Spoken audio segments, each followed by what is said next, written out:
रस्ता सुधारणा कामांची ई-निविदेद्वारे वर्क ऑर्डर मिळालेल्या तक्रारदाराकडे या कामाची सर्व जबाबदारी पार पाडून बिलाच्या अनुषंगाने सर्व प्रक्रिया पार पाडण्यासाठी जबाबदार सुपरवायझर या नात्याने 30,000 रुपयांच्या लाचेची मागणी करून 20,000 रुपये स्वतः स्वीकारल्याप्रकरणी शाखा अभियंता बबन हिरालाल गायकवाड वय 57 यास लाचलुचपत प्रतिबंधक विभागाच्या सोलापूर कार्यालयातील पथकाने गुरुवारी रंगेहात पकडले।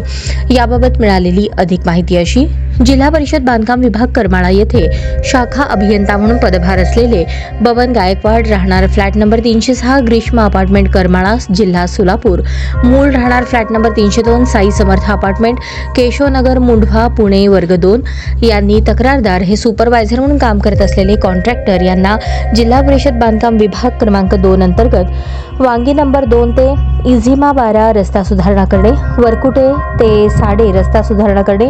वीट चोपडे वस्ती ते झरे रस्ता सुधारणा करणे या कामांची ई-निविदेद्वारे वर्क ऑर्डर मिळालेली।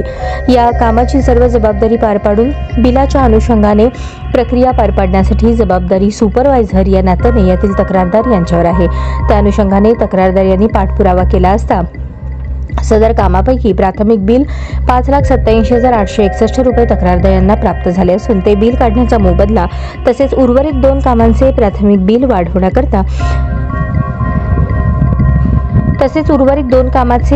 बिल काढण्याकरता म्हणून लोकसेवक बबन गायकवाड यांनी तक्रारदाराकडे 30,000 रुपयांच्या लाचेची मागणी करून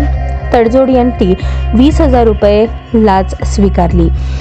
लाच रक्कम स्वीकारताना रंगेहात त्यांना पकडण्यात आले। या प्रकरणी करमाळा पोलीस ठाण्यात गुन्हा दाखल करण्याची प्रक्रिया सुरू असल्याचे सांगण्यात आले। लाचलुचपत प्रतिबंधक विभागातर्फे सोलापूर जिल्ह्यातील नागरिकांना आवाहन करण्यात येते की भ्रष्टाचारासंबंधित काही माहिती असल्यास अगर लाच मागणाऱ्या लोकसेवकांबद्दल अथवा त्यांच्या वतीने लाच मागणाऱ्या खाजगी व्यक्तींबद्दल तक्रार असल्यास त्वरित लाचलुचपत प्रतिबंधक विभागाचा टोल फ्री क्रमांक 1064 अगर दूरध्वनी क्रमांक 0217 231 2668 वर संपर्क साधावा।